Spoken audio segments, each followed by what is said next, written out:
What is going on, everybody? I'm your boy Retro Bliss, and this is Retro Gaming Rewind. This is our second podcast. We're going to talk about the Atari 2600 Plus today, and we have some special guest speakers today, and I'm going to introduce those speakers to you in no particular order, and I'm just going to go down here. Our first guest is Mike from Mike's Gaming Gala. Hi, Mike. And Hello. our second guest is Dr. Scott from the Game Closet, and last but certainly not least is Brian from BD RetroMods. What's up, Brian? Hey guys.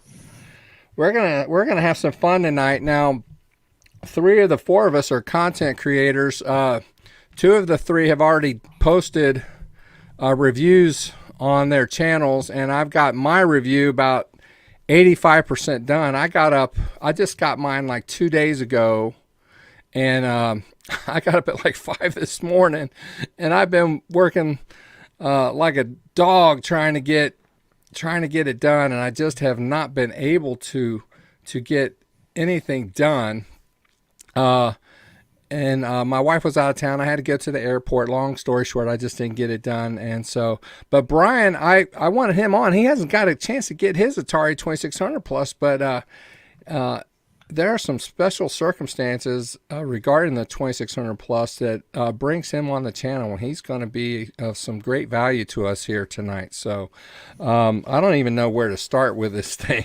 So I want to talk a little bit.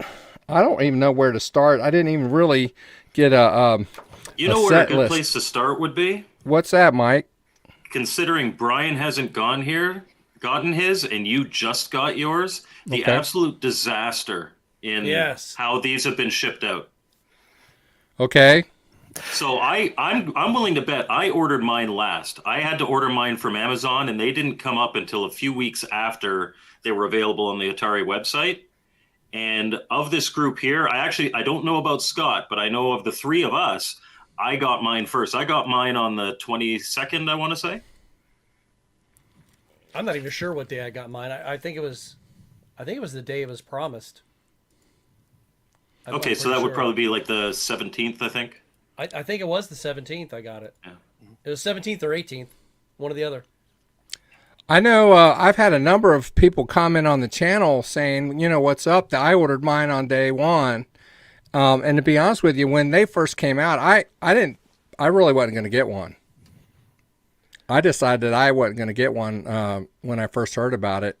And then after some careful consideration, I changed my mind, but it took me almost nearly a month before I changed my mind. And here it took me about a week and a half, but I got mine. And here people like our buddy Brian from Ballistic Coffee Boy, he still hasn't gotten his, and he ordered his day 1. His series of videos lamenting that are quite entertaining. You should go check them out if you haven't seen them. But I feel for him.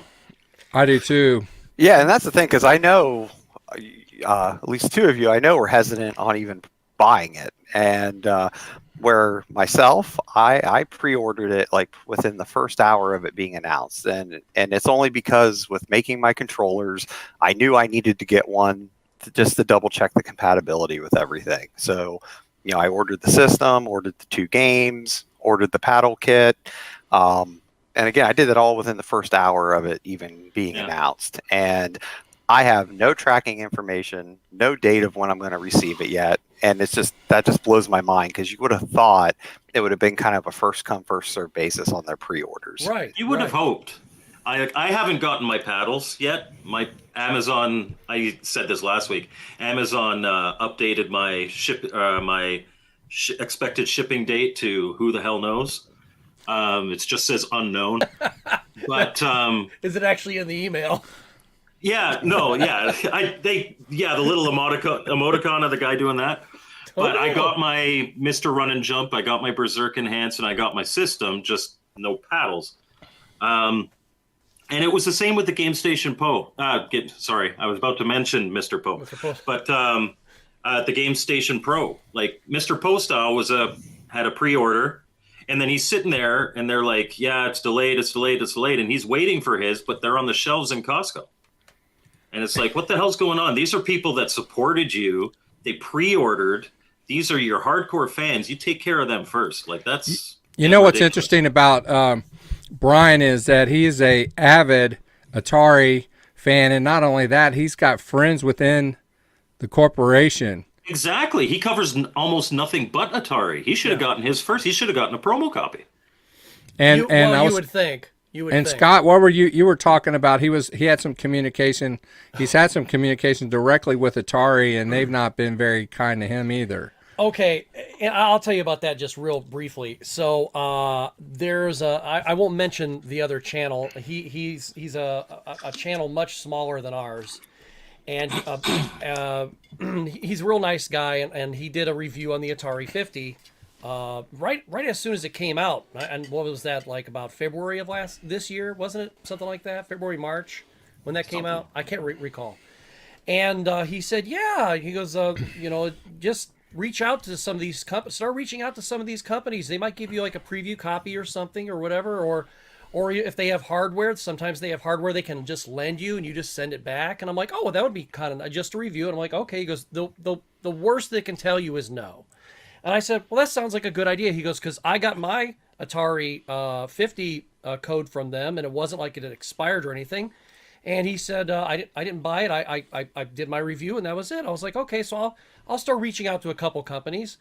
And the only one that was rude to me was Atari. They started off nice because I didn't know who to even email, because I'm looking through all these different places, and I find whatever email, and I'm like, okay, I'll just send it off to somebody, and maybe they'll point me in the right direction. And this person reaches out to me, the first one, and they said, oh, yeah, I got your email. Thank you so much. This is not the right department for that, but I'll forward it on to the right people. And then I'm like, okay. So then a couple days later, I get this email, and I think that they think that I'm just going fishing, trying to get free stuff or something. And that's the really sad thing is, if you're a reviewer, if you have a YouTube channel, Facebook page, whatever, and you review things, they think that almost the people who don't have a channel, they think that all you're trying to do is get into more free stuff. And it's just like, listen, I need more stuff. Like I need a hole in the head. But a review copy would, just a review code would be nice. I don't need anything physical, just, So I reached out to them, and I was just like, hey, because I think it was Mr. Run and Jump I was interested in. And I was like, hey, if I could get a code, that'd be great. And the person reached back out to me, and they said, yeah, sure, you can do that. I mean, I'm being brief here. You can do that by buying it yourself. Here's our website. And I was like, really? Really? Okay. Could have just said thanks, but no thanks. They did that to John Hancock too, I'm sure. But you see, I think that's okay if you're going to do that. If just like the movie Roadhouse, just be nice. Just be nice. Just say no, thank you, and that's it. You don't have to. You don't have to tell me to go jump up a tree and break my neck or something like that. I'm sure you're not the first content creator that's asked that question. I'm you sure they'd have some kind of form answer or some nice, professional way of answering. Thank you for your answering. interest in reviewing our product.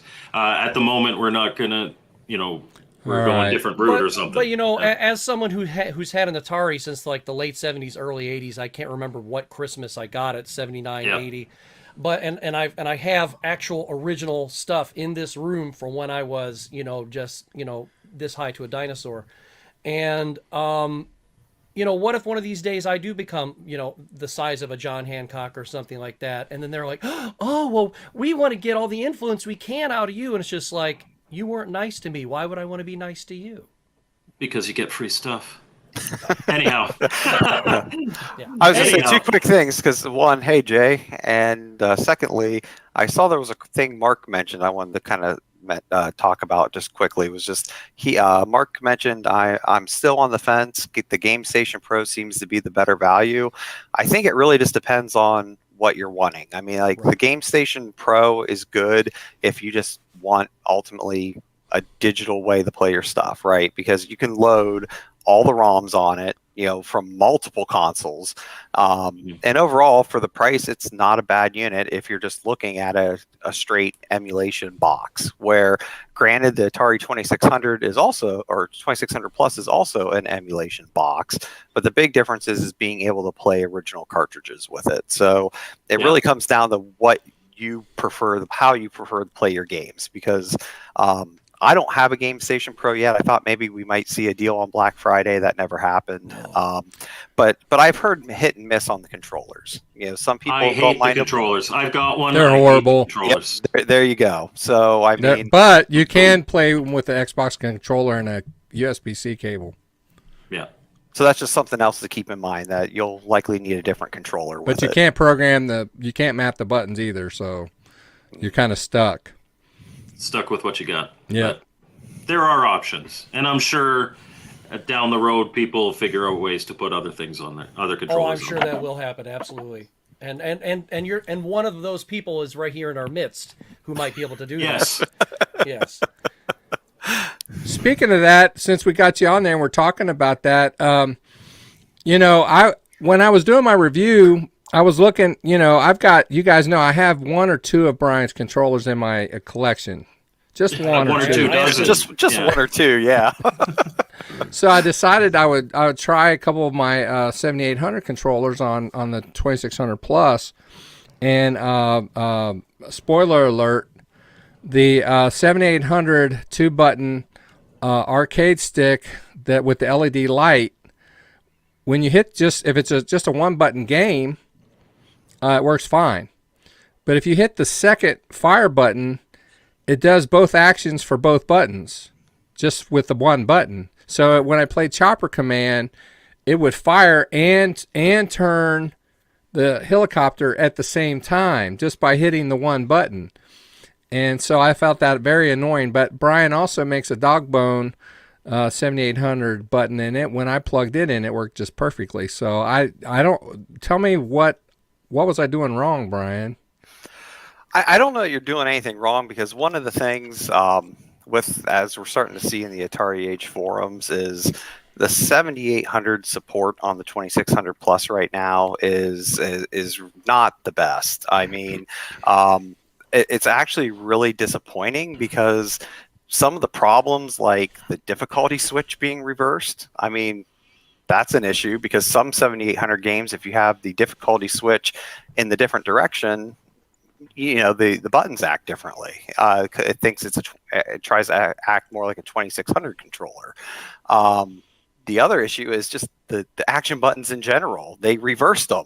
So you hit, even with an original 7800 controller, you hit the left button, it acts like the right button, and vice versa. So is that something that can be fixed with a firmware update? Firmware update can definitely fix it, but it's what's just really disappointing. At least when I make my controllers, I get an original console, I get an original controller, I test that stuff, and then put my stuff to it and make sure it works the exact same way.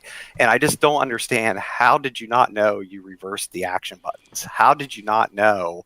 I mean, that just tells me that you really didn't even try on the 7800. It was just kind of like, hey, here it is, and you just kind of went with it. And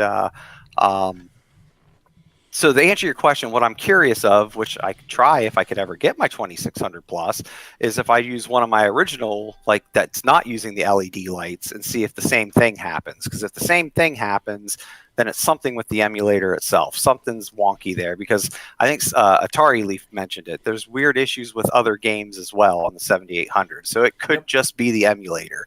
If I would plug in one of my arcade style controllers that are non-LED, and it doesn't do that, then there's something with the emulator reading pin 7 with the 5-volt, the 5-volt power, which is ultimately what's powering your LED light. So there's something there when it's pulling the 5 volts, that it's triggering something with the emulator to mess up the controls. So, but again, if I have my Atari 2600 Plus, I could figure that out a little more and see what's going on. But for the most part, though, I do think Well, if ifs and buts were candy and nuts, we'd all have a Merry Christmas, wouldn't we, Brian? right. No, but I think for the most part, I think most of them are working okay. It's just there is problems with the 7800 and it's known. So it's hard to say exactly what until we see the first firmware update, right? Which they're saying they should have some information within the next couple weeks. And they have a little list of things they're looking to fix with that. So I'm just really surprised the 7800 got this missed when that was one of the selling points of the 2600 plus. Yeah, I mean, that said, the 7800's popularity compared to the 2600, like, I imagine 90% of the people that are buying this really don't care much about the 7800 support. Right. It's going to be mostly 2600. But obviously, guys like us and the more hardcore fans, if you want to win them over, you gotta come follow through on what you've promised. Well, interestingly, there were a couple of nice people who commented on my, excuse me, this evening on my my first review, and a couple of things that a couple of people noted, and I if my phone, I'm actually using it as my webcam because it's better than my actual web camera, so I can't look it iPhone, up. baby. You got to get iPhone, baby. Well, that's what I've got. That's what I I've got. know. Android. Yeah, and, definitely Android. Because like this camera here, it's just whatever. I mean, how else can you play Amico home? Tomorrow, I've been working on it all week. There's a review for Amico Home on my channel, Mike's Gaming Gala, tomorrow at 10 a.m. Eastern. You won't see that review on Retro Bliss Gaming. Sorry, guys. I won't It won't be here. No, and I knew you were working on it, which is why I had to throw that in there. And you know what? The only reason I'm doing it is because I know I will literally be the only neutral voice on it. Everybody either hates it or loves it. Like, you're either a shill or a hater, and I'm like the only guy in between. So I'm going to put the only unbiased review The out only there. I mean, I've got my objective- biases, but The only objective person. Yeah. What some of these people made some comments, and I'll just throw some of these notes that I remember. Yeah, sorry. That's okay. So somebody said that they had, because I had mentioned something like, is this thing going to be friendly to anybody who owns a computer? You know, depending, you know, do you have a Mac? Do you have a PC, etc.? I run all Macs. I do have a PC here. It's in the closet. It's running Windows 7. I almost never get it out because I'm a Mac guy. So this person, they plugged it into their computer and they they held down the reset switch and they turned it on, and it comes up on their PC, their Windows PC, and I forget what they said that it comes up as, but it comes up as something. I did the same thing on my Mac and it doesn't come up at all. Doesn't even get recognized whatsoever. And I do have a machine that is running Linux. It's an old Mac that's running Linux as well, and I haven't even tried it on there. I wasn't even going to bother. The one person did mention the problem with the 7800 stuff. Somebody did try. Now, I tried my Fast Eddie. Somebody said that they put in Fast Eddie and it came up saying RetroArch error. And I was like, RetroArch error? That's interesting. So does this thing have Stella and RetroArch in it somehow? I mean, I don't know the inner workings of a lot of this stuff because I'm not a technical guy. You know, you look to Brian for that. You know, I'm just the guy that pushes the buttons and, you know, puts wigs on and makes funny videos. That's it. But what was the other person? They did mention the thing about the difficulty switches. They mentioned the stuff about the buttons, being reversed on 7800. Here's my question though: how did it get out the door like this? Same way everything else happens at Atari. Now they rush it out. Because I tried the game Tax Scan. Too. You know, I go ahead. I tried the game Tax Scan because I love that game. I tried it yesterday afternoon, and it comes on, but it does not. I hit reset. It will not work. It just does not work. But on their list, it says that it passed. To me, passing means that you can play the game and it works flawlessly, or at least within reason. Okay. I have a feeling that they turned it on, and if it showed up, they're like, okay, that's a pass. But even their list that they had out, like 75% of it was untested. Yeah, and it's a lot like, of them were their games. How do you not have it? Like, you bought Atari Age. You can burn these ROMs to a cart and try them. Like, come on. If I was putting that list together, it would have been more. It's the thing. I've got about 480 Atari carts sitting on my shelf.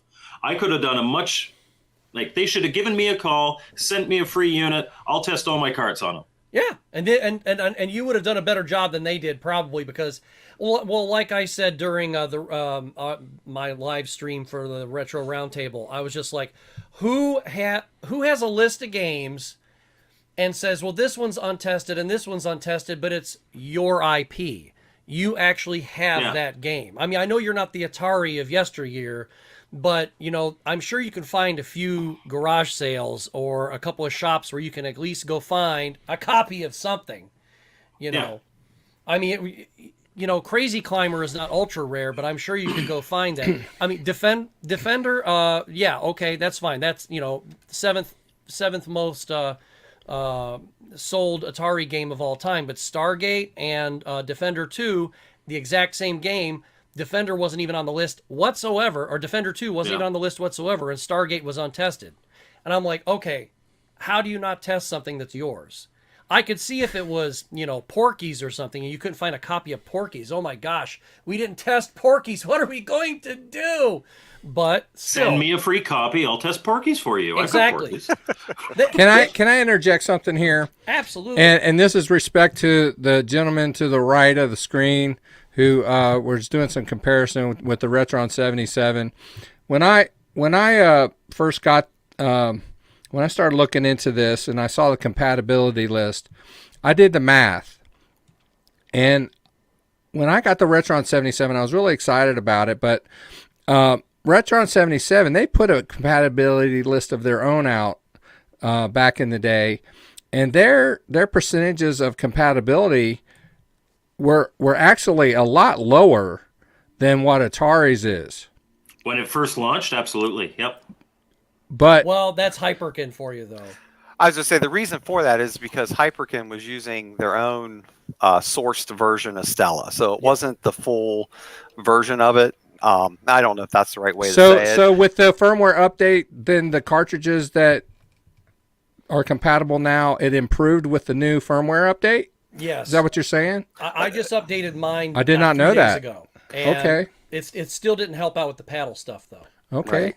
Yeah, and that's the thing, because if you're using the community Stella build for the Retron, that's how you're getting the much higher compatibility. Ultimately, Hyperkin paid for rights to have a specific set of Stella, and it doesn't have the functionality as what you're getting in the open source community build. And obviously Hyperkin doesn't want to invest more to actually try to make their build of it better, because once the community build came out, they're kind of like, well, just go put that on SD Go card. get that one. Right. Yep. So And the fact that they've got that SD card slot, like I did a video a few months ago it was just playing Atari games with my family members. It was like my birthday special or something. I remember that. That was a good episode.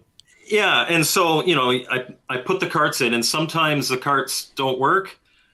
So what did I do? I just loaded up off of the SD card, and we play Outlaw or we play whatever. It's just having that, and for me, it's a huge disappointment that the 2600 doesn't have anything. The 2600 Plus doesn't have anything like that externally. But I do understand that, you know, they're currently in the business of trying to sell more carts. They're trying to, you know, they don't necessarily want to encourage you to download a ROM set and throw it on there. But I can't help but feel disappointed where they had all the opportunity in the world to take what Retron 77 did and just make it perfect. And they didn't. Like, it's just another, I don't hate it. I don't think it's a bad piece of hardware, but it could have been so much better. Yeah. I agree with that too, because I mean, again, because Dr. Scott knows, I mean, I was pretty early. I pretty much said, like, look, I mean, I think this is good of who they're targeting it for, because at the end of the day, I don't believe the 2600 Plus was targeted for any of us right now.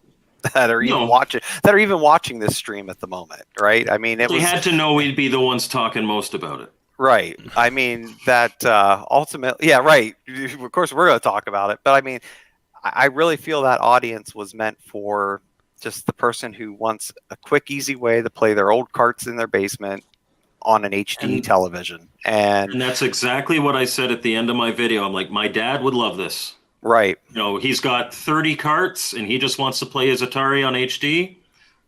This is perfect for you. Yep. It's for what they call the normies.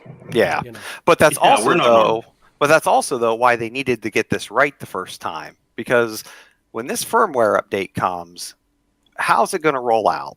And those, as you put it, normies, how are they going to know to go get this and how to actually add this firmware update to their system? You know, and that's the part that's a little disappointing with it, that it wasn't just more polished out of the box. Again, we're all human, mistakes get made, and it's good that it can at least get firmware updates, because man, that would be a mess if there was no way to update the thing. Yeah, I'm just not sure, you know, what they were thinking on that. Well, how many people are going to be able to really, you know, I mean, is Mike's dad going to be able to update this thing easily? You know, I mean, I don't know if Mike's dad has a prowess for, you know, doing any kind of updating and stuff like that. I mean, he's got a great prowess for calling his son. Yes. Saying, I want this to work. Yeah, because, well, I mean, I would presume that of the four of us talking right now, I'm probably the one that has to look up every video going, all right, how do I do this? I mean, I'm not computer illiterate or anything, but I definitely would not have been in Lambda. I know that for sure. So, I mean, I would have been the nerd they kicked out. Yeah, so, yeah. It's like, you're not geeky enough for us, Scott, so go away. And I'd have been like, so what you're saying, Scott, is you're the coolest one here?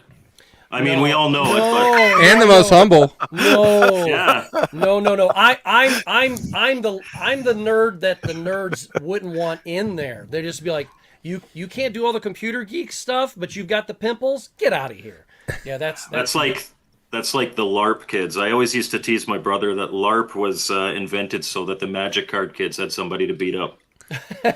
No, I've told my wife this many a time. I've said, I am a reformed nerd.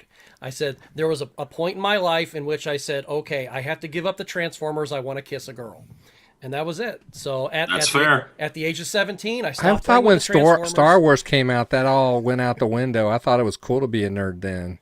It is now, it wasn't like, maybe in the last 10 years it's become cool to be a nerd. Yeah. That said, why don't we get back on topic? Yeah, come on now. Side loading. We were talking about side loading ROMs, and I did notice that there was a comment saying it's like, oh, there's an internal USB port, and you know, as we know, there's a pads for installing an SD card. Maybe Brian can tell us more about what he thinks potential hackers will be able to do with this. Yeah, so I'm going to try to present my screen here and see how this works out. So let me share the screen here real quick. And let me share. So this actually came from Mike's video, because obviously, you know, not that I'm bitter and haven't said it 100 times. I don't have my 2600 plus yet. Okay, so, I'm gonna add this. I have to be the one to do this. So. Oh, okay. Wait, Phil, we should all hold it up like this just to show, bro. Oh, I know. Right. I have it behind me, but it's behind my green screen, so it'll kind of mine's right here. Be funky on the. So anyway. Yeah. So this came from Mike's video, so I took a quick screenshot of it. But ultimately, copyright infringement. How dare you? Yeah, I know, right? No copyright strike from me. You're good. In that upper right corner, though, that's the micro USB that's on the main board itself that you know Mike's talked about, others have talked about. Obviously, you know, there's a way. You know, I'm sure someone's going to figure out a way to use that to either be able to put a more of a community-based emulator on it, or to load ROMs. I think that's possible. But the better piece is over here to the left. So what this is over here, it's literally the pad to put an SD slot, a micro SD slot. So, I mean, if you have some soldering skills, you can literally solder a micro SD slot right there. And I'm really curious to see what can be used from that. I actually ordered some already from Amazon, so I plan on soldering it and see what happens. Nothing might happen at all, but again, I think if not, this is another avenue where once people really start digging into this, I think that'll be a key piece into being able to have possibly a collection of ROMs on this system. Yeah, I plan on waiting to see how Brian's turns out, and then I'll solder one onto mine. I'm not messing mine up. I'm sending mine out. Where do you live? Akron? Where's that you live? U.S. Postal Service is getting mine. Yeah. But yeah, so that's the key point. I mean, the fact that it's there, just it really makes it interesting what people are going to start doing. And especially if this next firmware update comes and it doesn't do enough. Do you know what hurts me though, is the fact that it's there. And all you needed to do was put some wires to a little external. Oh, right. And like an extra $1. And you That's all it would have pass it on been to the customer. from China. And yep. It wouldn't have even been that. But yeah. Yeah. Yeah, I'm still, like I said, I don't understand how they got the stuff out the door, but considering that, it's like I have a PS2 here, and let me see. Hey, Ricardo. I've got these little bad boys here, and so I can put a bunch of the games that I already have on disc, or even a couple of the PAL games that I have that I can't play. If I can get them on the system on a hard drive, I can go ahead and play them. But I don't know how to update this stuff, and there's a video. So, but that's the thing is, I don't know if I have a PC that's going to work. If it was on my Mac, it would be easy to do it on the Atari for me. I just hook it up to my Mac. But if I got to pull out my PC, and then I look at this thing, and it's kind of like, it's almost like me looking at a foreign language. It's like I'm looking, Windows 7 to me is like I'm looking at French. I'm like, okay, it's nice and it sounds pretty, but does it work for me? No, it does not. So, I mean, like I said, I'm not the guy that would be able to do that. And just like just like Phil said, if something like that was going to happen, I'd be going, Brian, you got a few minutes. So I mean, I have a soldering iron, I just don't want to put it in my eye. So well, yeah, if you're putting it in your eye, you're wrong direction. I promise you.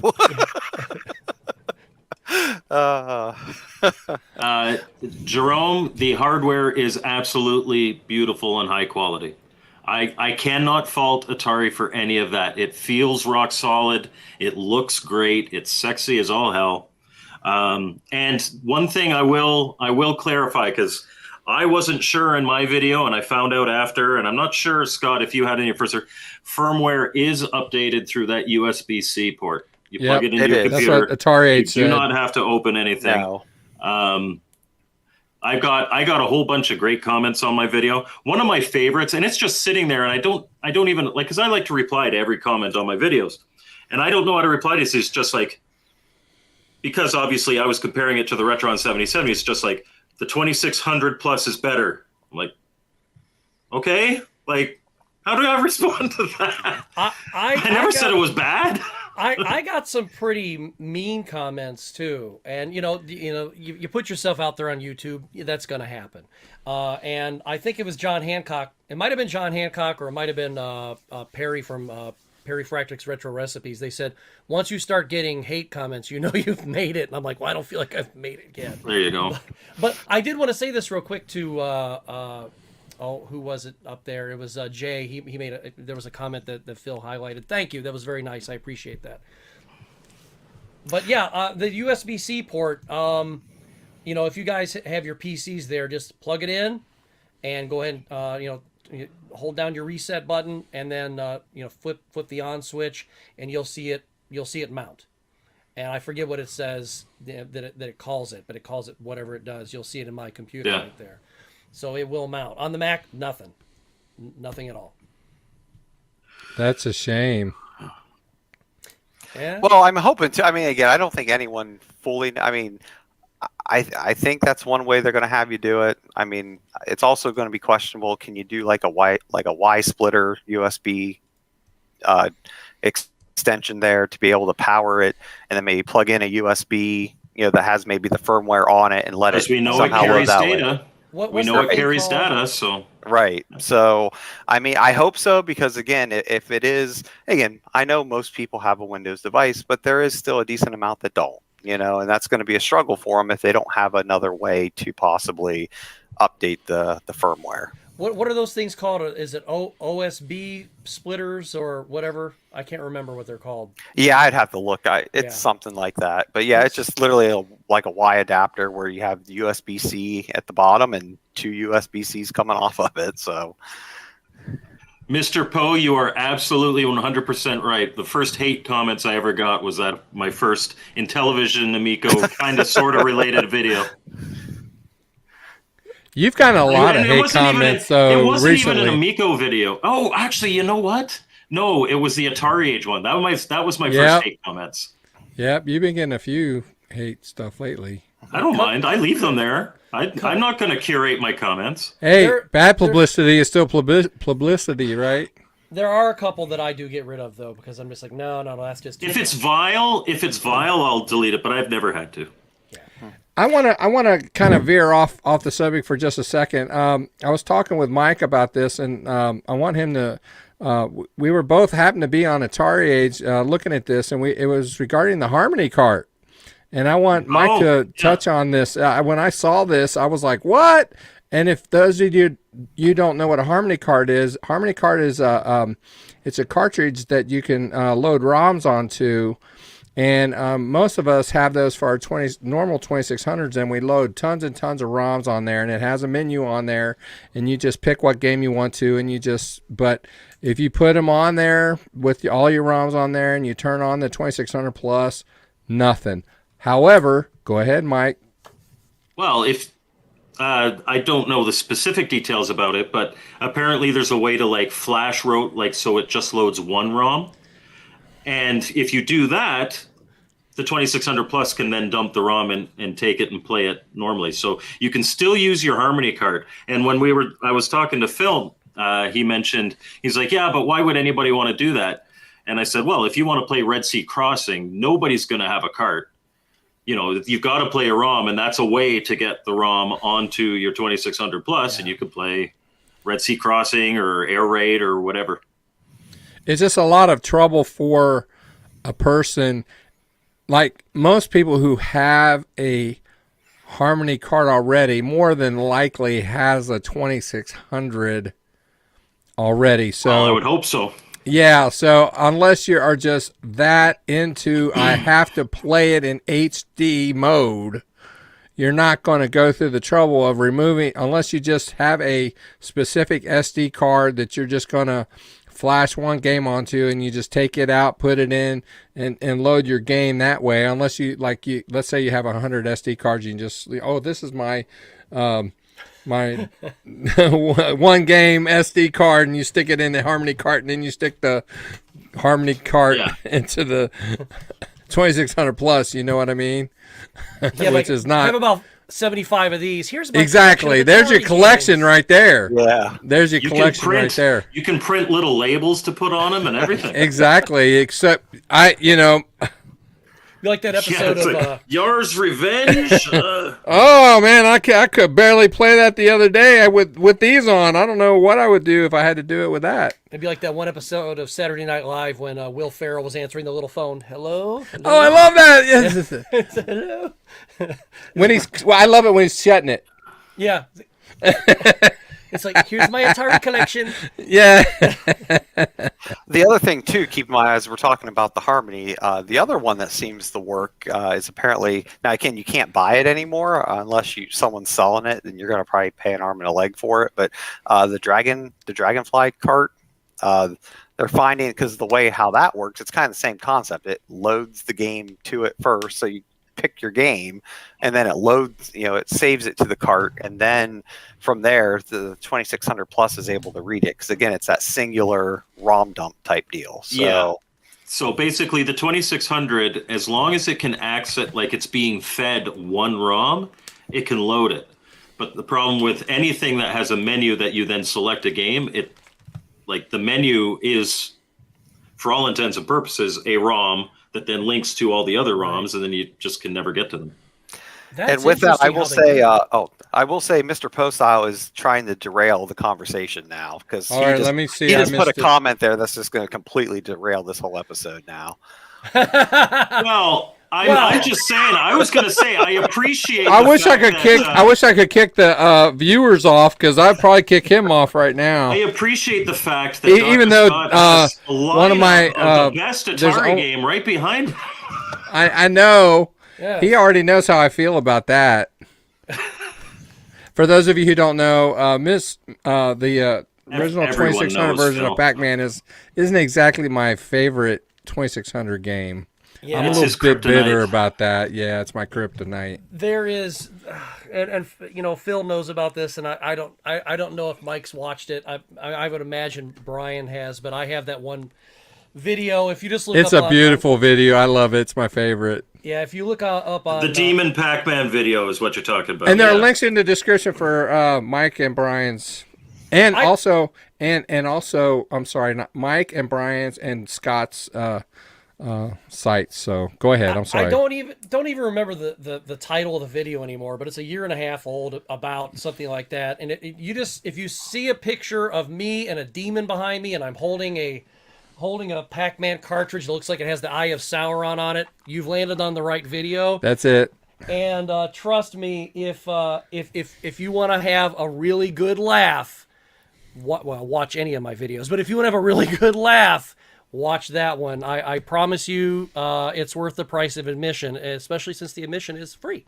So there you go. Yeah, I do end up fighting the powers of evil in that. And then, of course, the sequel to that, in a way, is my AVGN video. But you have to watch the first one before you watch my AVGN video. Then you will really see the power of Pac-Man come to fruition in that video. I have to answer this question. There may be Pac-Man in the Ninja contest. For those of you who don't know, we have a contest on the Retro Bliss gaming channel here. We pick 2 Atari 2600 games every week, and you have to play. You get the high score of those games, and you become a Retro Bliss Ninja, and you get a little something in the mail. But I pick the games. And so far, I haven't picked Pac-Man, and we've been doing it for a number of months now. And so I would have no idea why you would never pick that. See, No, you know what? We'd probably get a bunch of people participating because even though I don't like it, doesn't mean that. Because then you force Phil to mail you something in the mail that has written Atari 2600 Pac-Man on it. That'd be great. I'm a Well, you know- two-time ninja. Yeah, I know. And the thing of it is, I never get around to it. I kind of made an I've informal only entered decision. twice. I kind of made an informal decision with myself that I want to start streaming the games that I pick every week. So if I did that, that means I would actually have to play it. Oh yeah. I think that would be a real good video. You'd get a lot of views. I will say though, and I told Brian this because when I bought the arcade stick from him at where was that when I first met you? That was CCAG. yeah, CCAG last year. Yep. And I bought that stick, and I was like, okay, if this can improve my Pac-Man game, and sure enough, it did. I mean, I it's still Pac-Man though, but Ms. Pac-Man for the Atari 2600, I would rather play that one than play the one for the 7800, even though that one's fantastic. I just have this preference for the other one. I don't know why. I don't know. Call me crazy. So. Mr. Postile, I'm not putting that comment on the screen. Sorry, bro. Although I do like Ricardo's The Pac Ninja. Yeah, that's good. I'd put That's his that one next on game. there. That's his next game. 2600 plus. Yeah, one thing I do want to mention about that, because I meant to talk about that earlier when it was brought up. So I think it was brought up about the paddles. And, that's actually one other issue with the 2600 plus right now is that people are saying that their paddles are it's an issue with the emulation where there's jitterness, but it's not because of the paddles themselves. It's because of how the emulation is reading that. So I haven't noticed it though. It depends on the game. I was in my review Kaboom was bad. Like in my So- opinion, was Kaboom a was little bad, but sloppy. like in Breakout, I didn't really notice it too bad. But in Kaboom, it was like, and even with your paddle, it seemed a little jittery, and I thought, oh, but it wasn't your paddle, it was the game. Yeah. Yeah, Yeah, I don't have my paddles, but I played them in Portland, and I think they had like Super Breakout or something like that with it.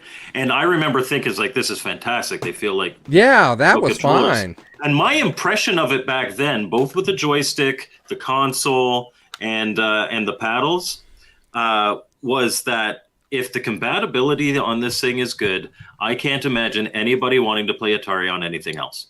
Like it felt like a brand new Atari, feels really good. I mean, the joystick even, like I remember those joysticks. I've worn mine in now. They move, but like the original joysticks, they're stiff. Like they barely move. It's almost like a D-pad, but you've got a big stick coming out of it. But it's that exact nostalgic feel. And so I was so disappointed when you got it, and it was like, oh, it doesn't work with this. Oh, the things are jittery, like which I didn't even know. Yeah, sorry.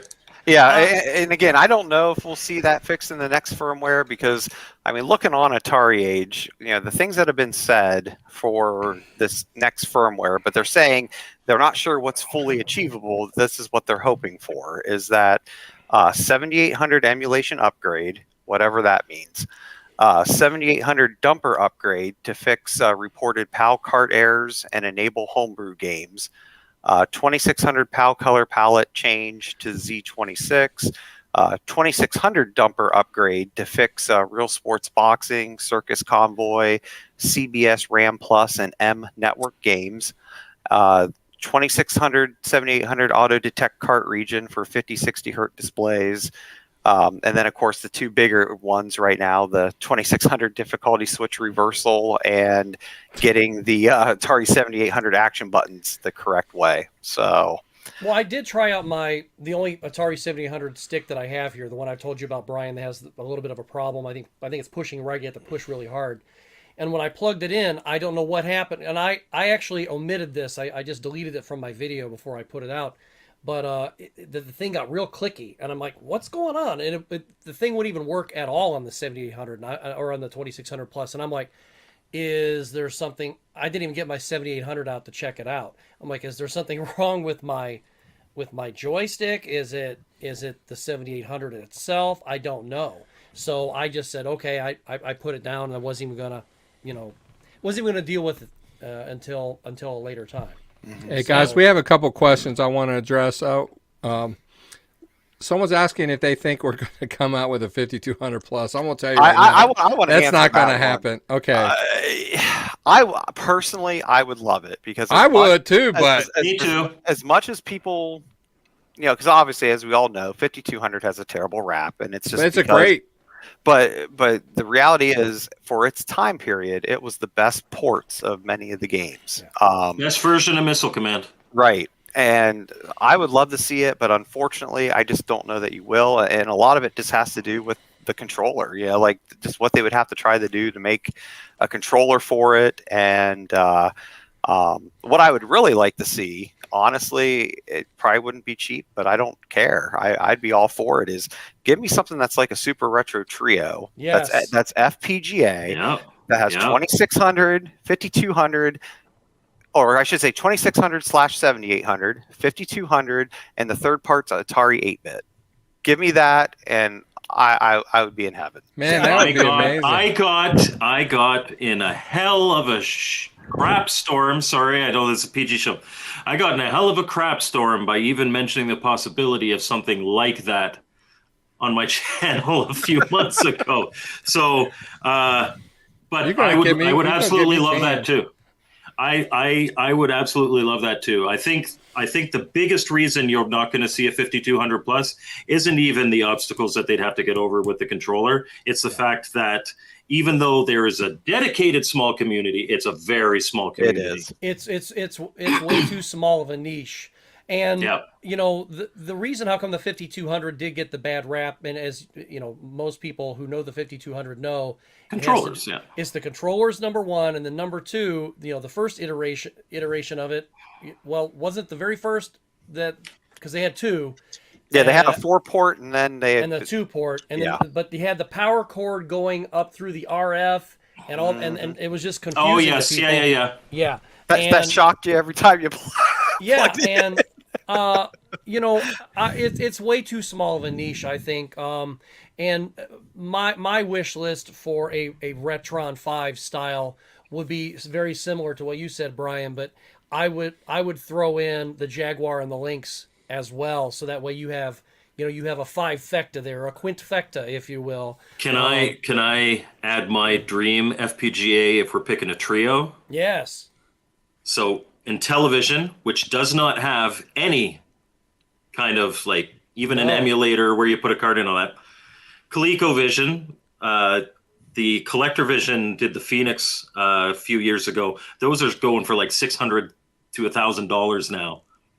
And then a 7800 port that would also be backwards compatible with the 2600. That would be kind of the golden FPGA for me. Hey, we have one more question I want to address before we move on to. I don't think we can answer this. The shipments, like we were talking about earlier in the show, right now, Atari, we don't know what they're doing. It should have been a first in, first out situation with the orders. And we already know that's not the case because we have friends that ordered day one. And to put it in perspective, Old Druid, Atari site originally said shipments like third week of November or second week of November. So take anything that they say regarding shipments with a grain of salt at this point. And oddly, I ordered mine on a whim because I was very up in the air whether or not I was going to order it. Me too. And then when I finally did, I think I ordered mine 2 weeks beforehand, or a week beforehand, or 2 weeks, somewhere a week to 2 weeks beforehand. And I got it on the 17th or 18th, whichever day that was. It's going to be here tomorrow. And I was like, oh, cool. And so, and it got here. And then when I started hearing that people hadn't gotten theirs yet, I was like, what do you mean you haven't gotten yours yet? So, and then, Brian hasn't gotten his yet. So there you go. For those who are just tuning in, Brian hasn't gotten his yet.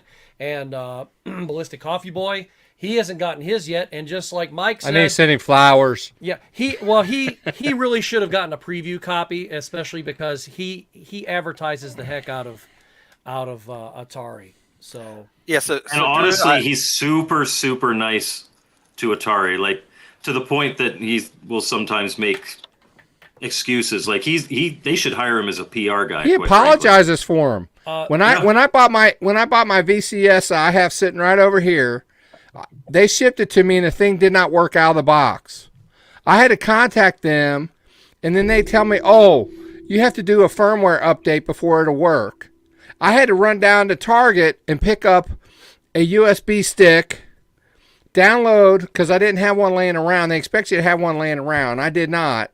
So I had to go down and buy one, download the firmware update, and then do the firmware update before it would even work. And so mine had the exact same issue, and then it bricked again, and I just haven't been bothered to redo the firmware update. Because it's bricked twice on me. And so I was talking to Brian about it, and he's, the whole time he's like, you know what, Phil? He says, I really hate when this thing happens because, I just love Atari, and I just hate when this kind of thing happens because I know Atari is so nostalgic for me, and I know that Atari was your first console, and I just want you to have such a good experience with Atari, and I just hate when this kind of thing happens, and I hope that you get some good enjoyment out of your VCS. And he's just making all kinds of excuses and apologies for him and everything like this, and here's something like this happens. He's just Nolan's the sweetest Atari. Guy. He's just the sweetest guy, but the fact of the matter is, Atari is a corporation. A corporation doesn't give a flying F about you. They don't. Like, they don't care about you. But like I said, he's got friends on the inside. He's got friends on the inside. Exactly. So I hope that I know he did mention that that he had reached out to Atari about like, what the heck, I haven't gotten my thing yet. I wanted to review this week 1 and all this stuff. And I think they're going to be sending him some bonus stuff when he does get his. So I hope he gets a little bonus from it. Yeah, I'm hoping maybe after this I can check my email and see if I got a confirmation, since it sounds like Druid got one telling them that they're going to be finally shipping. I mean, if you don't have one, I know, right? It'll really hurt even more now because you know Drew's going to get his. I know. I don't know that I want to check, but you know. Well, I have a feeling probably what really happened over there is, you know, it wasn't just a computer error or something like that. You probably had the 3 people who were licking the stamps just going, It's Thanksgiving. Can we please just take a break? No, you gotta ship the Ataris. Alphabetical or whatever. Yeah. Yeah. So can we talk about some of the little things that just irks me about this whole deal when they ship it to you? It's your show, Phil. We could talk about whatever you want. Okay, thank you. I appreciate that. Mike, you know what? That's why I have you on the channel. Give me permission. We're out of time. Sorry. Little things that drive me nuts. I got my unboxing that's coming out in the next day or so. I opened up my box. And first of all, I get one lousy piece of paper. It's not even a manual. It's just it's like a quick start guide, and it's not even 2 sides. It's like 1 side. And yeah, he's got one, and it's all crumpled up. It was crumpled up. It wasn't even like flat. I had to unfold. I had to like smooth it out. Oh my gosh! I bet that grinds your gears. And I didn't even look at it. I just kind of threw it off. I'm like, I don't even need this. You know, so pisses me off though. I like a nice crisp piece of paper because I keep my packaging. So there's no manual, okay? So there's no manual to the thing. Now, do we really need? That's what it looks like right there. It's just a quick start guide. This isn't even a quick start guide. This is terrible. This is the worst thing I've ever seen in my life. Okay, put in plug and plug in joystick, plug to TV, put in cartridge. Oh, you play Atari. Okay, yeah. You know, I'm not that stupid. Okay. But we're not. This is get to my second point. We're not going to give you a power brick to do it with. Oh, I got ripped apart by a lot of people. Man, you can just plug it on the side of your TV with the USB. Okay. So I'm sorry, I'm not keeping my console that close to the TV. You have a cable. I talked smack about the lack of power brick, and I didn't get a single negative comment about that, so I was lucky. Tons of them. Well, just plug it into the USB thing in your TV. I'm like, okay, so I have, let's say I have 7 mini systems, and I have half of them that came. The Retron came with a power adapter. Okay, it did. The Retron did. Yeah. Okay, and it's half the price. Yeah, and my Pi 400 came with one as well. So I don't want to hear this baloney. And then on top of that, are you going to get up and plug in this one and plug it back in? Well, I want to play the Genesis this time. No, I want to play the Super Nintendo. And then no, I'm not going to buy a hub for $25 or something like that to power something that should have been able to plug into a power strip. So Phil, amen. Thank you for saying that. Okay. You know what else irks me? You know what burns my hide? A flame about this high. Anyway, sorry. I'm old. Thanks, everybody. Okay, I'll be here all night. Anyway, that's right, guys. Thanks for watching. Okay. Try the veal. Yeah. Okay. First of all, I thought the cartridges with the dip switches, it was kind of a nice move. I kind of like that. I kind of like that. However, us old guys, we've played these games, but what about these kids that's never played these games? There's no manuals. They don't know. First of all, they know how to use the internet, Phil.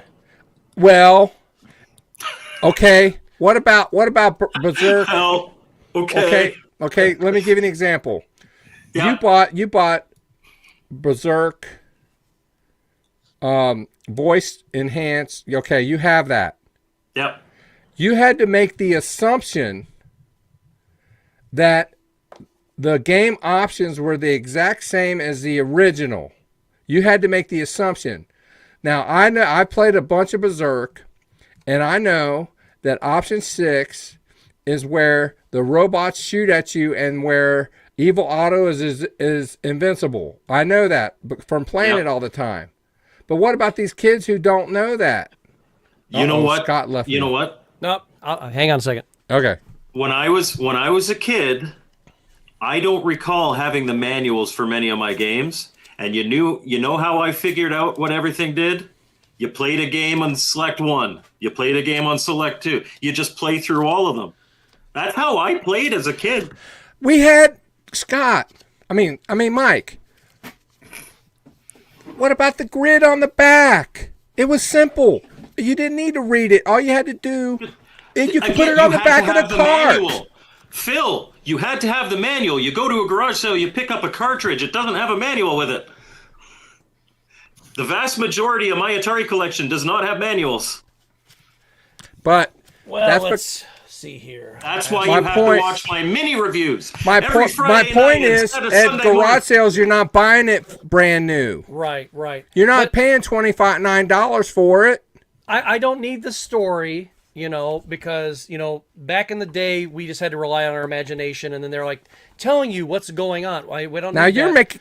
But just give me gameplay. Give me gameplay, and give me how you do it, how it works, and that's it for 10 games. Is there a grid on there anywhere in that book on grid? what? Is there a grid anywhere that tells you what or anything the that game tells you select about the grid. game select grid? You mean anywhere? like the game variations? Should be right at the Yeah. Yep. Okay, it has a thing where about the game variations. Okay. Yeah, I My actually point. like the My grids point being better. is, Mike. My point being is, Mike. Oh, in garage yes. sales, you're not paying $29 for the game. Okay. Fair. There you go. I At the very I least, was more playing devil's advocate and just trying to get your gears going. okay. Underneath the dip switch, they could have easily put a smooth surface on the back and slapped a sticker on there with a grid on there, if nothing else.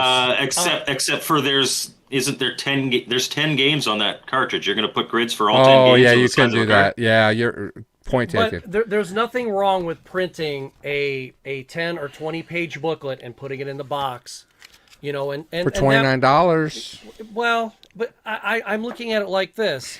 If they had a 20-page, and they even if it's just 2 pages for each game, has the grid and a little description, But this that is would have done it. This is an Atari age game. I've had this game for, I don't know, 3 or 4 years. I didn't buy this one with the box. I just got it, just with the instruction manual. Look at this beautiful manual that Space Rocks came with. Back when Atari Age was something else. There's nothing wrong with giving people a little extra, because here's the thing: when they stop taking, tell us another story, Grandpa. No, this has nothing to do with about being old or being from the 80s or the 70s or the 90s, whatever.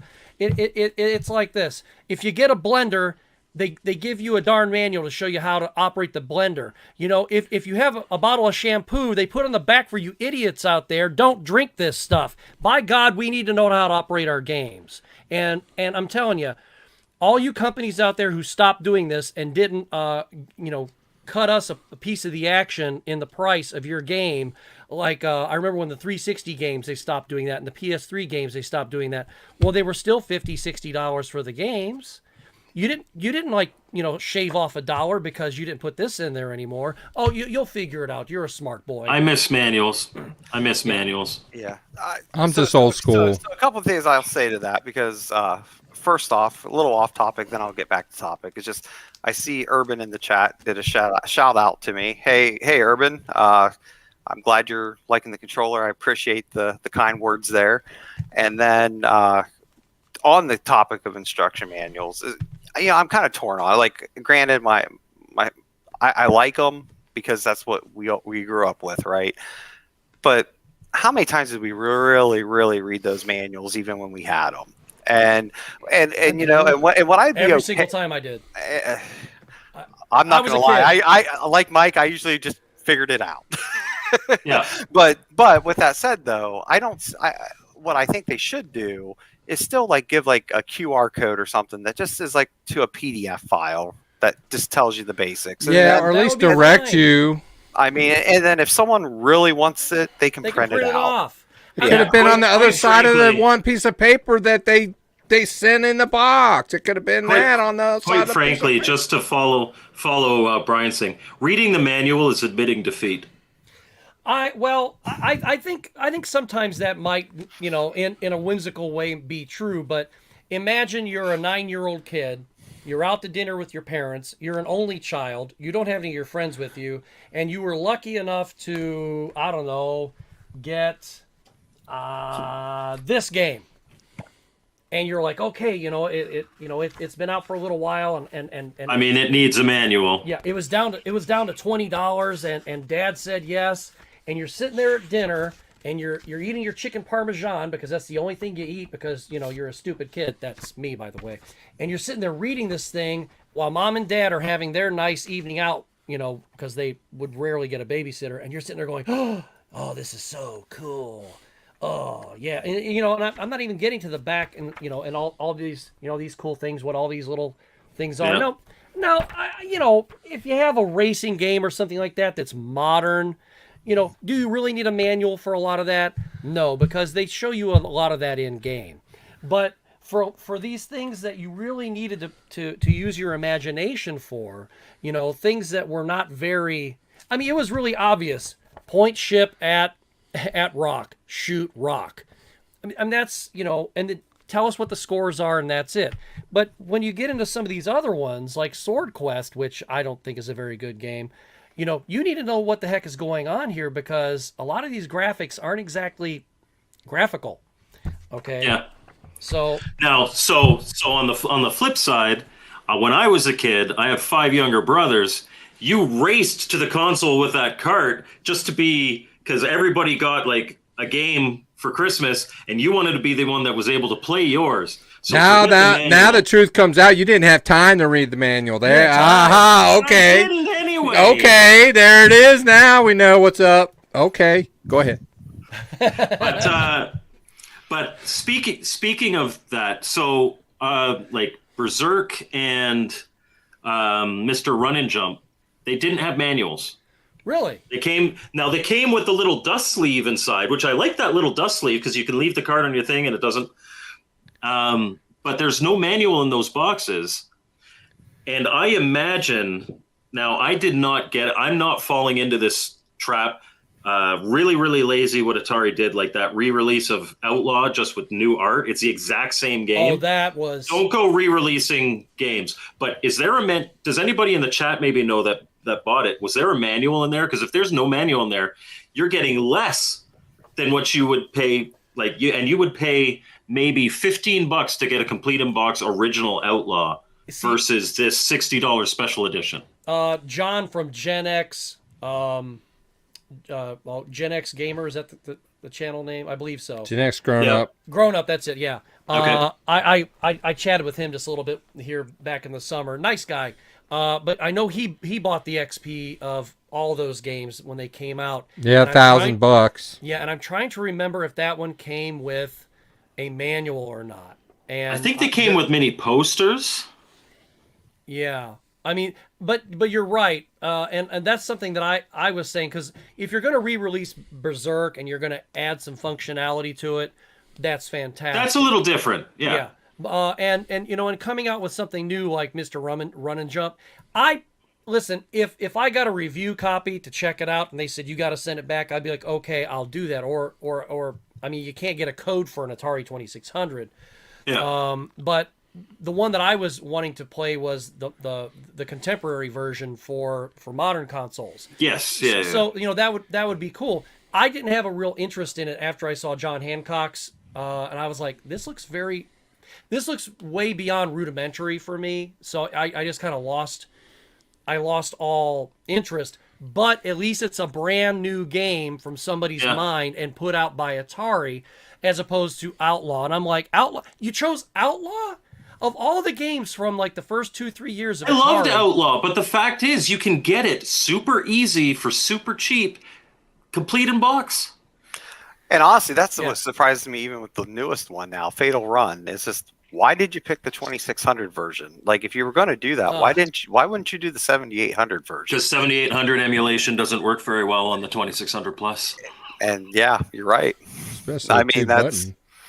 Yeah, but yeah, to go to some questions here, or not, or just comments. Yeah, Papa Brad's Gaming mentioned, they really like it. It's playing about 90% of the library of the 2600, and you're not wrong. I mean, that's one thing I guess for everyone watching tonight to keep in mind. I mean, it's not a terrible unit. It's not a terrible unit. It's just we're more critiquing. Just I don't say getting picky. What now, it could have been. What it could have been is that, Yeah. I mean, it's not a bad system, and I think for many general users, they're going to love it. It's just like myself. I mean, I like 2600 games, because there's still a decent handful that still hold up. But I really love 7800, and it's just really disappointing to hear the problems that seem to be happening right now on the 7800 And they were side. kind of advertising it too. Right. I mean, when they give you a compatibility list that says every game but Rampage works, and then, okay, kind of to Mike's point, I think, yeah, they might have turned it on and it worked, but they didn't even check to see, oh, do I have the buttons mapped right? Oh, hey, do I have the difficulty switch right to make sure it reads the game correctly? And just some of the other weirdness we're seeing with 7800 controllers on it right now. By the way, Mr. Poe says that yes, Outlaw came with a manual, so that's good at least. Yeah, that is good. But the enhanced Berserk and the Mr. Run and Jump didn't. So I guess apparently now manual means special edition. Special edition. Well, and I had paying an extra $30 for that manual. I had a little bit of an argument with somebody, especially when we were talking about the Power Brick, and I mentioned my Amiga having one, and then I was like, wait a minute, it wasn't my Amiga, it was my Pi 400. But still, the thing with the Amiga 500 is, that goes on sale occasionally, and you'll get it for $80 on Amazon. But the normal price of it is the same. I believe it's the same price as the 2600 Plus. Now, here's the cool thing: you open the box, and it has the unit in it, and it has the little plastic thing over it. It's got a little bit of a manual in there to tell you what's going on. It's got the HDMI cable. It's got the power cable. It has a controller, and it has the mouse, and it's an optical mouse as well.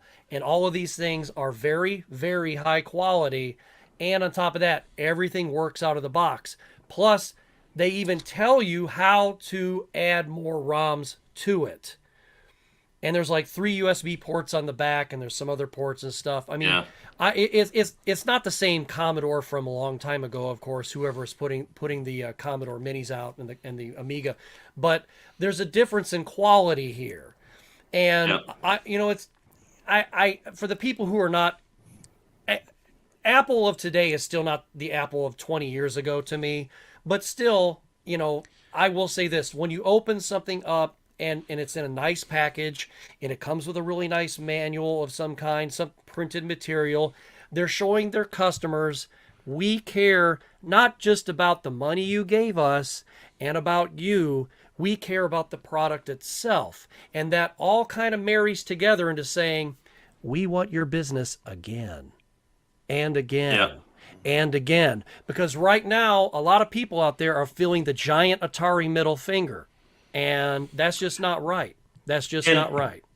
But and in the same vein, and I know we've all mentioned this before, the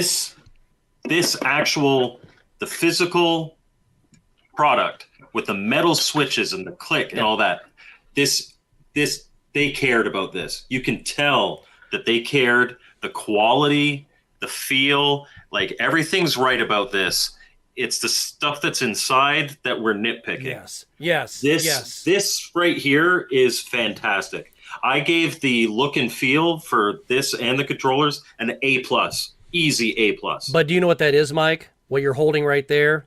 Plastic. The physicality of that, for a lot of people, you are holding their nostalgia in your hand. And their nostalgia lights up now. Yeah, and what's on the inside is not matching that nostalgia, and it's not. And for people who've never played Atari before, good point. There are some people who are going, "Well, I'm kind of disappointed." I mean, I couldn't play TaxScan the other day. Oh, boo-hoo! Dr. Scott couldn't play TaxScan. Oh gosh, let's get a knife out. No. It says it works on your compatibility list. Why doesn't it work? If anybody out there has TaxScan, and if you play it, and you want to drop me a message, you can contact me, on Game Closet's email. let me know. But mine, it comes on and it just sits there. And my paddles, they work. As a matter of fact, I was showing that earlier. These are my original paddles. And I'm not the biggest TaxScan fanboy in the world, but the TaxScan came with actual stickers back in the day. So as a little kid, I put them on the, on the paddles. Kind of looking like a TaxScan fanboy to me. Yeah, it does, doesn't it? But it is a fun game. It is a fun game. It is. Yeah. So a couple things to mention too.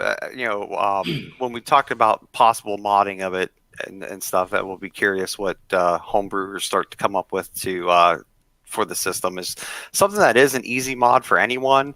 When you talk about that light, the LED light on the console itself, anyone can change that out. I mean, if you just order a 5mm LED, you can change that.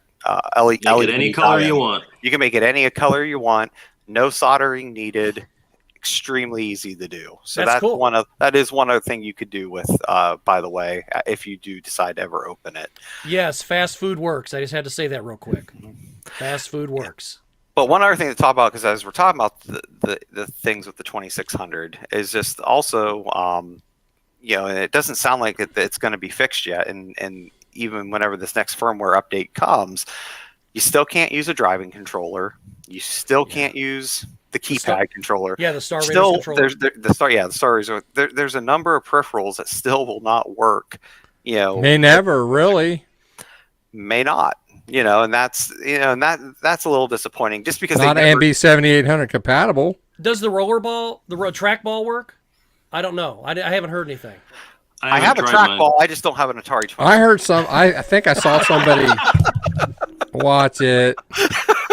I have a trackball. I'll let you know when I get one. He's not bitter or anything. No, not at all. Just send me a video to my phone. Look, it works. I got it. That broke me right there. I'm going to write that down. Brian made Scott laugh. Okay. December 1st. All right, Phil, we're giving control back to you. All right, let's change the subject. I want to talk a little bit about homebrews. Okay. I've only got 3. I know Mike has a lot but more. you've got some, so and just you've real tried quick, them. Cannabis asked about the controller for basic programming. Yeah, okay, that's the keypad. It will not work right now. None of the keypad controllers work. None of them. This is just the regular keypad controller. Okay. All right. Go ahead, Scott. Well, let me just say this. I'm told you I've been working. I have quite a few, and so does Mike. A number of 2600 homebrews, and first of all, Champ Games. I was able to find one. It was Conquest of Mars that worked. And I think I actually talked to John Champeau today, and I think Avalanche would work if I had it. I don't have it to test. But other than those two, and I might try the original Ladybug. It may work, but I honestly don't think it will work. But other than that, those won't work. And I think I'm probably thinking I've got maybe like a 40% success rate with my homebrews. Oh, wow. I had, so if I'm recalling my numbers, I had 74% with the 2600 plus, and I had 78% with the Retron 77, but there was a couple games there that I have played on the Retron 77 before, so maybe they were dirty or something. If you factor those two in, then it was like 81%. Oh, okay. See, I'm counting all of my Champ games. I've got every one of them except for. Well, and he, but it's running he into the does same magic, issues, right? I was going to say, it's the way he's doing the processing of that on the cart. I mean, it's the same issue if you try to put his stuff on a Harmony cart, right? It's not going to work, and I think it's just that same concept. They all work on a Harmony cart except for Elevator, Agent, Action, and the Turbo Arcade. The new ones will not, but the earlier ones from then on all do, except for the Harmony carts changed when COVID hit because they had to put new cards in there and they had to do Harmony fixes, but they do work except for the new ones. And Well, hopefully Fred Quibby's working with. We're trying to get that worked out. They're trying to get that worked out. I was going to say, I mean, that seems to be a priority on the list of what they want to do for this next firmware update. And really, I think they have to, right? I mean, when Atari owns Atari Age and other things that are big on the homebrew, they got to get homebrew working. I mean, they have to. So, I mean, that's one of the big issues. And I think with the again, looking at the log of what they look to fix, the 7800 dumper upgrade is supposed to enable homebrew games. So I think we'll see a much more higher compatibility after that.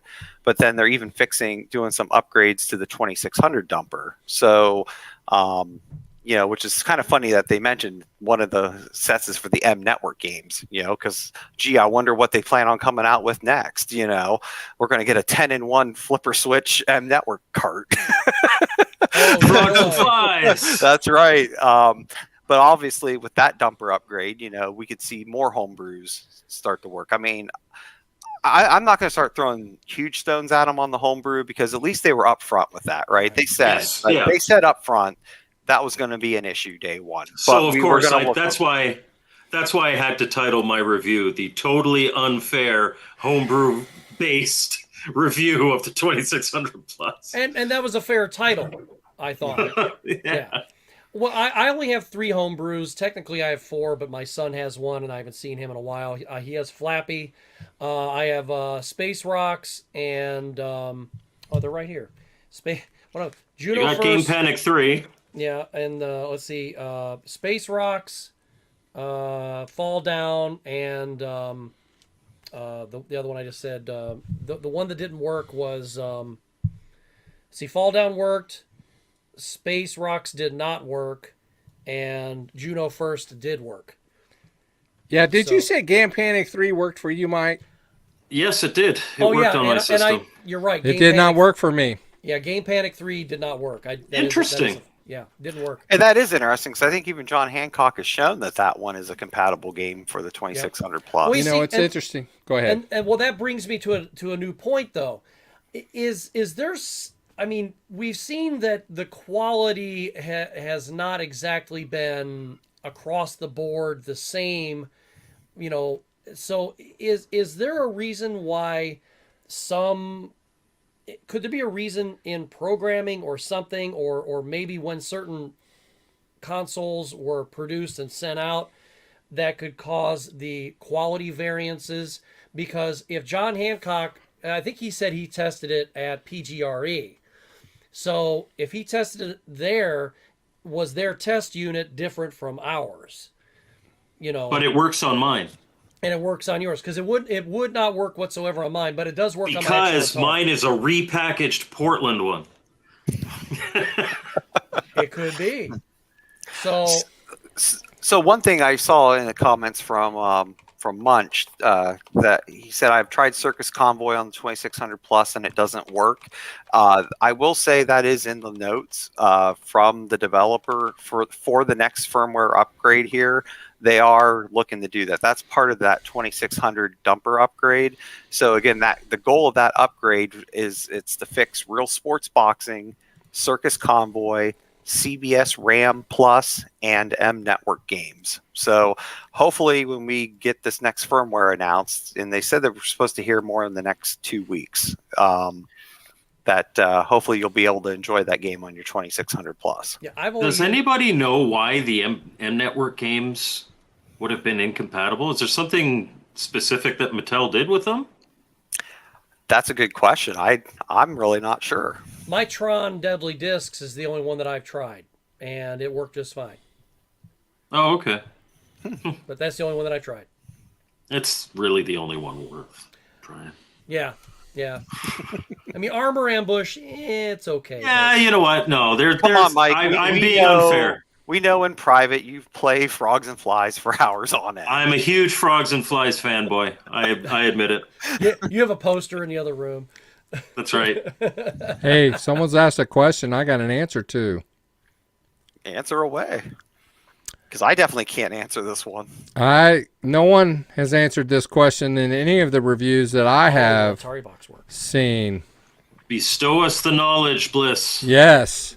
And it's going to be in my review that's going to be posted probably tomorrow, I'm hoping. But since you guys have tuned in tonight, I'm going to reveal it does not. Neither does the save key. Wah, wah. But the only game that I know of that utilizes such a thing is Juno First. Juno First utilizes the Atari Vox and the save key feature, and I demonstrate both.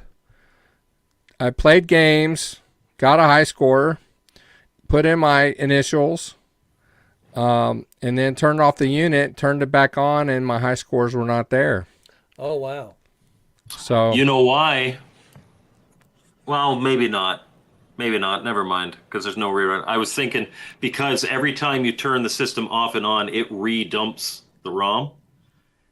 Might have something to do with the interaction that way. well, it's not. Here's what's odd. This what's really odd. You know, when you turn on the game, and Scott knows this, when you turn it on, if it's plugged in, it initially shows, it says save card found. It says it right on the screen, save card found or Atari Vox found. It recognizes both as individual ones, but then during the game, during the levels on Juno First, there's speech.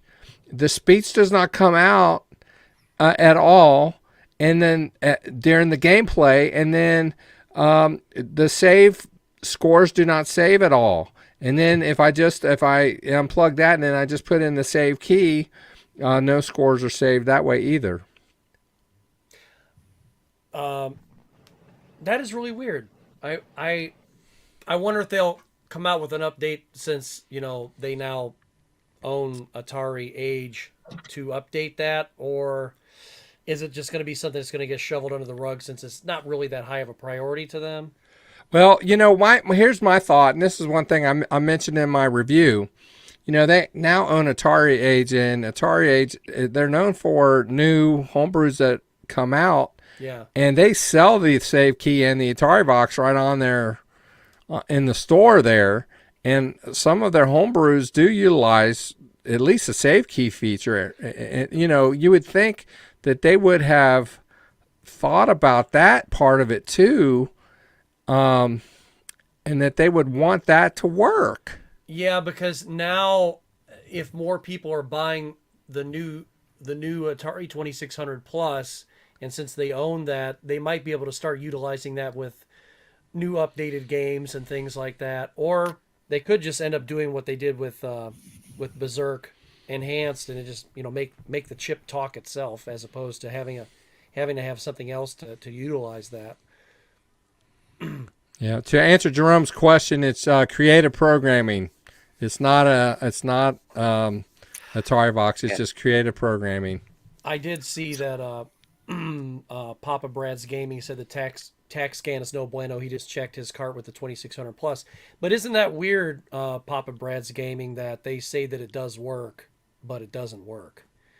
So maybe that has something to do with the updates that we'll be getting. Now, I know we're starting to run out of time, but one thing I just wanted to kind of show, really just to get some input on, see what guys' thoughts are with, is, with the whole 2600 Plus and, the fact that it can play 7,800 games, but yet you don't get a 7,800 controller. And as folks probably already know, I mean, I make an arcade style stick for it. I make NES style controllers for it. But one thing I'm looking at, just not sure how I feel about it yet, specifically because of this system. And I know Dr. Scott's already messed with my handheld arcade style joystick. That looking at a handheld style for the 7800. I saw this. It looks great. Just it works good. And the idea of it, because I know the first question is, why in the world does it have 4 buttons? Well, again, it's so if you want to hold it with left-handed or right-handed. and then ultimately the top buttons are your left trigger and the bottom buttons are your right trigger. So then how you hold it is kind of like this. Yep. To be able to play. And well, this is what they should have done with the CX40 controller. They should have had 2 buttons on it. Yep. Right. Yep. And I mean, so it didn't look like the original Atari 2600 controller. That's quite okay because you've already added the functionality of the 7800. And if you've added if you've changed the nature of the gameplay, then you need to actually follow through with it. Right. So, yeah, so again, that's something I'm thinking about. That's a little prototype I got. Like I said, it works good. I just, any input there's good. It's just, I know a lot of people, complaint has been that there's no 7800 controller with the system. And I know sometimes a bigger arcade stick's not for everyone. And I know some people, feel it's sacrilege to play an Atari with an NES style controller, so it's just I was trying to look at, well, is there a way to kind of replicate a handheld option for the 7800 that still feels good and that can be playable? Well, let me ask you guys, how do you guys happen to know offhand how many 7800 games require 2 buttons? I have 2 of them here. I know it's not too No, many. Choplifter does. Choplifter does, because I forgot about that until I played it during my review. I'm like, oh, that's right. And then Pole Position 2 does. Okay. But there was another one, and I can't recall offhand. Oh, and just a side note, the track and field controller that I got from you, Brian, that does work. It works great. I used it on Decathlon, and it works fantastically. Awesome. I'm glad to hear that. Yeah. But Commando is a 2-button. Xevious is a 2-button, though you can play it 1 button if you had to. I think Akari Warriors is 2-button, I think, on the 7800. Yeah, I played Xevious, but I forgot that was a 2-button game, and I was just kind of goofing with it. Yeah. So, Hobby Hands did a thing here. Did not know you did evening Friday shows. We didn't either, Hobby. It just kind of happened. This is not going to be the regular night for it. It's not at all. and actually, we're about half an hour over. I do need to hop off very soon. Yep. What happened was we wanted to do a show on the 2600 plus, but mine got delayed, and Brian was supposed to get his by now, and he still has not gotten his. On Tuesday, I was at a hockey game. Yeah, and even then, I hadn't got mine by then anyway. I wouldn't have had time to play with it anyway, so we wouldn't have been able to do it then. So, reason why Friday nights aren't really a great night, although I think we've had a fairly decent turnout. It hasn't been that bad. I think I saw 19 in there. Yeah. Well, I'm doing my. We've had 61 people come on. Wow. So yeah. I forgot to sign in, so I can't even goof with the chat right now. So. Yeah. So Sorry, they're not everybody. all in at one time, but we've had 61 people hit in. So anyway. But Friday nights are usually for my wife because I'm doing YouTube like Sunday, Monday, Tuesday, Wednesday. Well, family comes first, and what we want to do is we want to kind of do this on Tuesday nights on a normal basis when possible, and our topics are going to range from hardware like this. Next week we're probably going to be doing some homebrews, and it may be a more intimate thing. Brian from Brian's Man Cave and Mike, I think, are us three are just going to be on, I think, next week. I'm not so sure we're going to have anybody else next week. Well, Dr. Scott's got 3 homebrews. He's a pro. Well, technically 4. So John Hancock's. I forgot that was a homebrew. I was like, I do have 4. So here in the house. Well, but we want you guys at the ready though, because we're going to have a variety of topics, and so and we missed Pojr. Pojr was on last week, and he was a great guest last week, and I was looking forward to meeting him. Doggone it, Pojr. Yeah, I know, Pojr. Where were you, brother? We had to have Scott this week. We had to have Scott. scraping the bottom of the barrel. And we had to bring all these Atari cartridges on. It's your Yeah, fault, Pojr. Pac-Man had to show up on my channel. Thanks, Pojr. I have to admit, though, when I set that up, I bring my wife in and I go, what do you think? She goes, oh, my God. It's like, that's right. I don't have a Pac-Man cart in here to grab and. I know. All right, guys, listen, I appreciate you guys being here. So anyway, thanks for having me on, and everybody, thanks for watching. We all appreciate you all watching. So and don't forget links to Mike's channel, Scott's channel, and to Brian's website and Facebook page are all in the description of the video. Appreciate you guys subscribing to everybody. And with that, stay tuned. Subscribe to this channel so you don't miss next week's podcast. And we appreciate you guys hanging out on Retro Gaming Rewind. We'll see you next week. Take care. Bye-bye. Thanks, everyone.